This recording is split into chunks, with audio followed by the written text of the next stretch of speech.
Woollahra House, a narrative tour. Part 1, The Arrival and the Green Heart. We're starting here at the street front, and immediately you notice this play of verticality. These timber slats aren't just for privacy.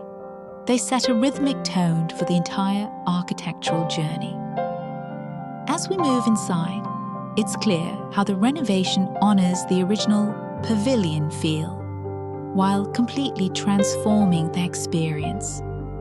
The starting point for Freya was the courtyard, the green heart of the home. By retaining those original painted brick textures and wrapping the house around this central void, the transition between inside and outside almost disappears. That olive tree standing there isn't just landscaping. It's framed like a piece of living art. It anchors the light and brings a sense of Mediterranean tranquility right into the core of the building.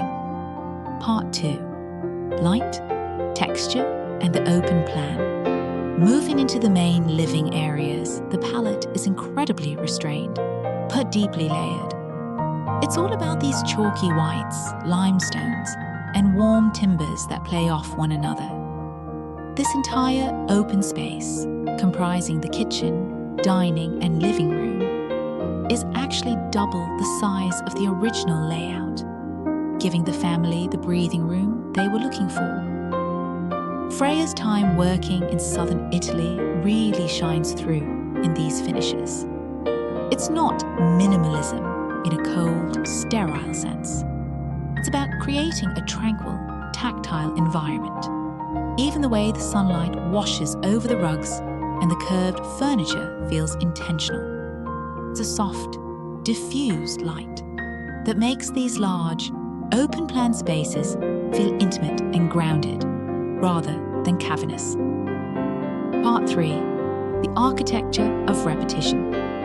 One of the most compelling details of this project is the repetition of the slot window. You begin to notice them everywhere. Long vertical openings that link different rooms visually, while allowing for amazing cross-ventilation. It's a clever way to maintain privacy while never feeling closed off. Then you have these Tasmanian oak screens by the stairs, which act as a functional sculpture. They mirror the timber slats we saw at the entrance, and even the texture of the kitchen splashback. It's a very disciplined architectural language.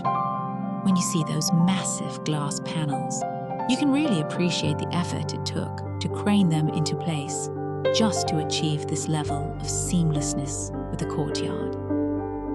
Part 4. The Private Sanctuary. As we head upstairs to the more private zones, subtle sage green accents start to emerge, a gentle nod to the greenery outside. The bathrooms continue that theme of exacting craftsmanship. The transitions from stone to wood are executed with such precision. Even in the hallways and transitional spaces, the light is handled with immense care. These aren't just corridors. They are galleries of light and shadow that change throughout the day. Up here, the main bedroom begins to capture those broader views toward the park, but the architecture still makes you feel incredibly protected and tucked away. You can truly feel the 3.5 years of care that went into every corner. Finally, we reach the primary bedroom, which is a beautiful departure from the lighter palette found elsewhere. A home that is precise and disciplined in its structure, but warm and deeply personal in its soul. It's a rare, perfect collaboration between a designer and a builder who happen to share the same life.